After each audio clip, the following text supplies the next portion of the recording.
So race number 18, we have the heat of the Diamond Jubilee Challenge Cup. On the Berkshire station, we have Henley Rowing Club B. On the Buckinghamshire station, we have Marlow Rowing Club. So a local rivalry here. Yeah. Two great junior programs. Also, I've talked already this morning about Henley having 3 boats in this particular event, which an A, B and C, which is incredible depth of talent.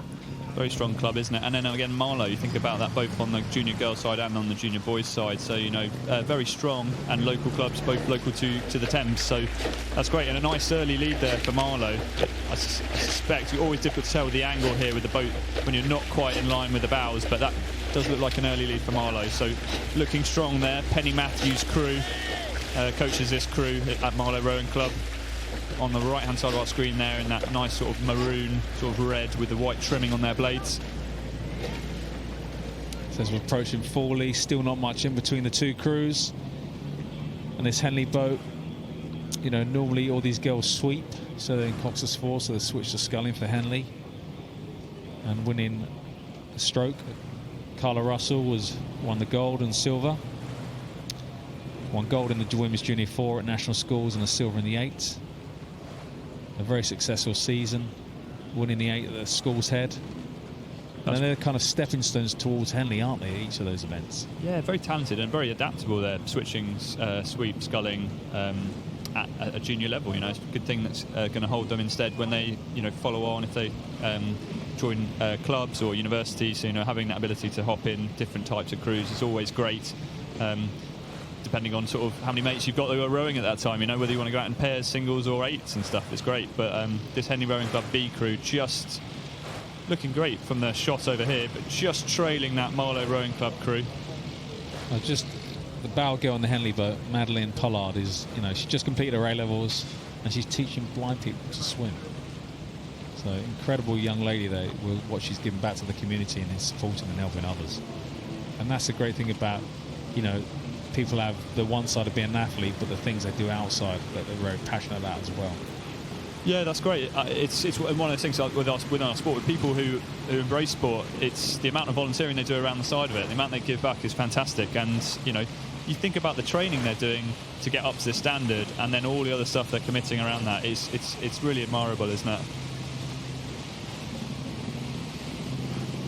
This is a great shot of the Henley Marlow crew there. Stand in their bubble. They move away from the Henley Rowing Club B boat.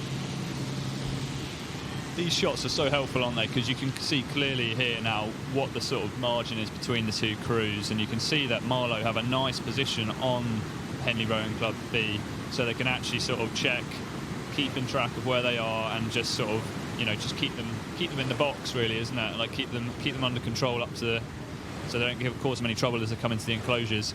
Yeah, you want to kind of give yourself that breathing space, don't you? Because I've kind of already mentioned today that this event has 2 races tomorrow, so it's a big day for this event tomorrow. So being able to maximise, you know, not being efficient today so you don't waste energy for tomorrow, because tomorrow is going to be a big day if you progress from today. Yeah, the Saturdays for both the junior quad sculling events are tough, aren't they? Having those 2 rounds, because you'll do a round in the morning, right, and you've got that buzz of Henley Saturday, and then you're trying to get out of Henley or get back to your digs and rest and recover for then what is another full-on Saturday afternoon. So yeah, like you're right. So Friday, having a good controlled Friday race is quite critical here, and Marlow have done that very well. And that's why you notice from the programme that all these particular events have been raced this morning. So it gives everybody a similar recovery to the big day here tomorrow. But it's a great performance there from Marlow as they keep stretching out their lead over Henley Rowing Club B. Just one thing we have, obviously BT Sport will be showing the racing. We'll be live today from 1:30 to 8. At the same times tomorrow, and then on Sunday BT Sport will be showing the racing from 11 to 5, which is finals day. So just put those times in your diary. So tomorrow is 1:30 to 8, today the same, 1:30 to 8, and then on Sunday the finals will be shown from 11 to 5 p.m.